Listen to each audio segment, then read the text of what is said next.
ಅಂದ್ರೆ ನಿಮ್ಗೆ ನೋಟಿಸ್ ಯಾವಾಗ ಕೊಟ್ಟಿದ್ರು ಸರ್ ಹಂಗಾದ್ರೆ? ಡಿಸೆಂಬರ್ ಎಂಡಲ್ಲ ಅಥವಾ ಜನವರಿ ಫಸ್ಟ್ ಅಲ್ಲ ನೋಟಿಸ್ ಬಂತು. ಓಕೆ, ಇನ್ನು ನೋಟಿಸಲ್ಲಿ ಏನಂತ ಇತ್ತು ಸರ್ ಅದು ವಿಚಾರ? ನಾವು ಡೈವರ್ಸ್ಗೆ ಅಂತ ಕಳಿಸಿದ್ರು. ಓಕೆ, ಪೂರ್ತಿ ಓದಿಲ್ಲ ಹಾಗೆ. ಆ ಸಂದರ್ಭದಲ್ಲಿ ನೀವು ಯುವನ ಏನು ಪ್ರಶ್ನೆ ಮಾಡಲಿಲ್ವಾ ಸರ್? ನನ್ನ ಮಗಳಿಗೆ ಯಾಕೆ ಡಿವೋರ್ಸ್ ಮಾಡ್ತಿದ್ರಿ, ಆ ಥರದಲ್ಲಿ ಯಾಕೆ ಕೊಟ್ಟಿದ್ರಿ? ಮತ್ತೇನು ಮಾತಾಡಲಿಲ್ಲ. ಬಂದವನು ಸುಮ್ಮನೆ ಕೂತಿದ್ದ, ಸುಮ್ಮನೆ ಇದ್ದ.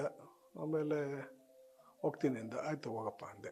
ಅಲ್ಲಿ ಒಂಟಿಕೊಪ್ಪಲ್ಲಿ ಅಲ್ಲಿ ನಮ್ದೊಂದು ಬಿಲ್ಡಿಂಗ್ ಇದೆ, ಅಲ್ಲಿಗೆ ಬಂದಿದ್ದು. ಕೇವಲ ನಿಮಗೆ ಜಸ್ಟ್ ಬಂದರು, ನೋಟಿಸ್ ಕೊಟ್ಟರು, ನೋಟಿಸ್ ಕೊಟ್ಟು ವಾಪಸ್ ಕೊಡೋಕ್ಕೆ ಮುಂಚೆ ಬಂದಿದ್ರು. ನೋಟಿಸ್ ಕೊಡೋಕೆ ಮುಂಚೆ ಬಂದು ಸರ್, ಆ ಸಂದರ್ಭಕ್ಕೆ ನಿಮ್ಮೊಟ್ಟಿಗೆ ಏನಾದರೂ ಮಾತಾಡಿದ್ರೆ ಸರ್? ಅದಾದ್ಮೇಲಾದ್ರೂ ಏನಾದರೂ ಮಾತಾಡಿದ್ರೆ ಸರ್? ಯಾವ ಕಾರಣಕ್ಕೆ ಅಂತ? ಇಲ್ಲ, ಏನು ಮಾತಾಡಲಿಲ್ಲ. ನಿಮ್ಮ ಮಗಳ ಜೊತೆ ಏನಾದರೂ ಮಾತಾಡಿದ್ರೆ ಸರ್ ಈ ಡಿವೋರ್ಸ್ ವಿಚಾರಕ್ಕೆ ಸಂಬಂಧಪಟ್ಟಂಗೆ? ನೀವೇನಾದರೂ, ನಿಮ್ಮ ಮಗಳು ಈಗ ಸಂಪರ್ಕದಲ್ಲಿದ್ದಾರಾ? ಇದ್ದಾರೆ. ಅದೇ ಮಗಳದ್ದೇ ಫೋನು. ಆ ಸಂದರ್ಭಕ್ಕೆ ಈಗ ಈ ಪದೇ ಪದೇ ನಿಮ್ಮೊಟ್ಟಿಗೆ ಮಾತಾಡ್ತಿದ್ರಲ್ಲ ಸರ್, ಅಥವಾ ನಿಮ್ಮ ಮನೆಗೆ ಬರ್ತಿದ್ದು, ಆ ಸಂದರ್ಭದಲ್ಲಿ ಈ ವೈಮನಸ್ಸು ಅಥವಾ ಕಲಹದ ಬಗ್ಗೆ ಏನಾದರೂ ಹೇಳ್ತೀವಿ? ಏನೂ ಇಲ್ಲ, ತುಂಬ ಚೆನ್ನಾಗಿದ್ರು. ಆ ಥರದ್ದೆಲ್ಲ ಏನಿಲ್ಲ, ತುಂಬಾ ಚೆನ್ನಾಗಿದ್ರು.